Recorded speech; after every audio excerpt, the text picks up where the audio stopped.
Welcome friends.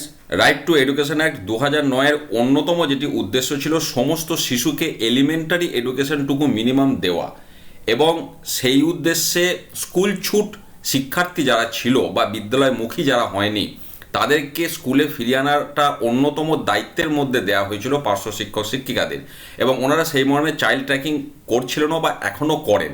তো গতকাল দেখুন 26 আগস্ট 2020 ডেটে পশ্চিমবঙ্গ সমগ্র শিক্ষা মিশনের পক্ষ থেকে অত্যন্ত গুরুত্বপূর্ণ একটি বিজ্ঞপ্তি প্রকাশ করা হয়েছে, এবং যেখানে বলা হচ্ছে এখনও যারা স্কুলের বাইরে রয়েছে তাদেরকে এই সেপ্টেম্বরের মধ্যেই কিন্তু বিদ্যালয়ে ফিরিয়ে আনতে হবে।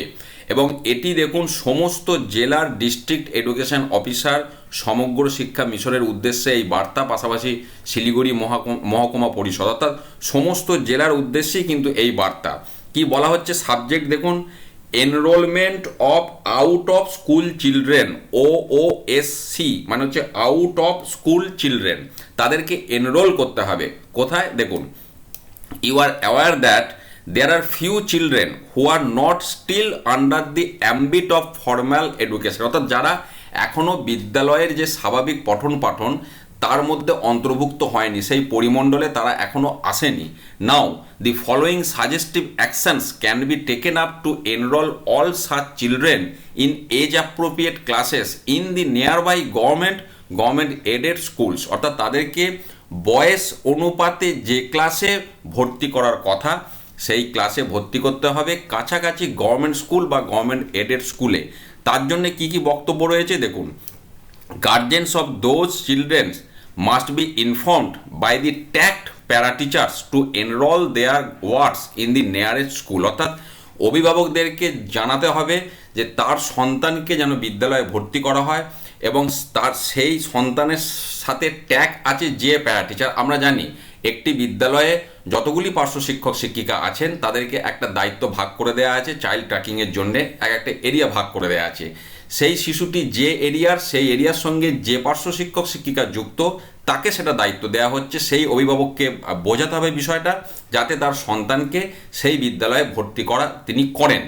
তো তারপর দেখুন, প্যারা teachers will coordinate the entire admission process of those children, অর্থাৎ ওই শিশুর সামগ্রিক ভর্তি প্রক্রিয়াটা ওই পার্শ্ব শিক্ষক শিক্ষিকার শুধু কথা বলা হচ্ছে না, এখানে বলা হচ্ছে প্যারা টিচার্স মানে ওই যে শিশুর জন্য যিনি আছেন তিনি তারটাই করবেন। এবার সমস্ত প্যারা টিচাররা এই ভর্তির প্রক্রিয়াটা কিন্তু সম্পন্ন করবেন, এই মানে এন্টায়ার অ্যাডমিশন প্রসেসটা। তারপর যেটা বলা হচ্ছে, necessary documents may not be given due importance in the present situation, অর্থাৎ এই কোভিড-19 সিচুয়েশনের জন্য অ্যাডমিশনের জন্য যে যে ডকুমেন্টস বা হার্ড কপিগুলো দরকার হয়, সে বার্থ সার্টিফিকেট বলুন বা আগের স্কুলের টিসি বলুন, আধার কার্ড, ব্যাংকের পাসবই, কাস্ট সার্টিফিকেট, ওবিসি ইত্যাদি, তো যা যা ডকুমেন্টস যেগুলো লাগে বিভিন্ন সময় টাইম টু টাইম অনেক ডকুমেন্টস দরকার হয়, তো বলছে এই সময় সেগুলোকে অত গুরুত্ব দেওয়ারও প্রয়োজন নেই।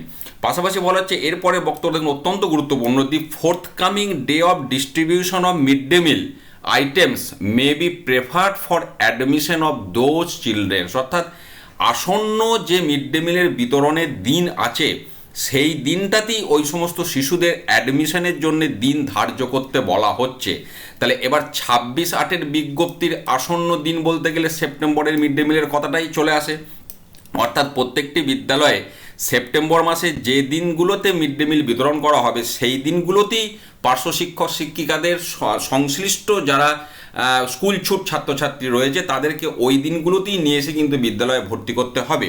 তারপর যেটা বলা হচ্ছে, the fees notified by the school education department for admission may be borne from concern district SSM fund, অর্থাৎ ওই সমস্ত শিশুদের অ্যাডমিশন নেওয়ার জন্য যে অর্থের প্রয়োজন হয় সেটাও বলছে সমগ্র শিক্ষা মিশনের যে ফান্ড সেই ফান্ড থেকে দেওয়ার কথা বলা হচ্ছে, এবং a weekly report in this regard may be submitted to this office, this may please be treated as most urgent, অর্থাৎ সাপ্তাহিক একটি রিপোর্টও কিন্তু অফিসে পাঠাতে হবে। স্টেট প্রজেক্ট ডিরেক্টর সমগ্র শিক্ষা মিশন। তাহলে সামগ্রিক বিষয়টা বুঝতে পারলেন, প্রথমে আমাকে ট্রেস করতে হবে কারা বিদ্যালয় ছুট বা কারা বিদ্যালয়ে অন্তর্ভুক্ত হয়নি, সেই এলাকার সঙ্গে যে পার্শ্ব শিক্ষক শিক্ষিকা সংযুক্ত তাকে তার অভিভাবককে জানাতে হবে যে তার সন্তানকে যেন বিদ্যালয়ে ভর্তি করে, এবং সেই পার্শ্ব শিক্ষক শিক্ষিকাকে সম্পূর্ণ ভর্তি প্রক্রিয়াটা সম্পন্ন করতে হবে কোনো ডকুমেন্টস হাতে না পেলেও। এবং ফিজটাও বলা হচ্ছে সমগ্র শিক্ষা মিশনের যে ফান্ড, ডিস্ট্রিক্ট এসএসএম ফান্ড, সেখান থেকে দেওয়া হবে।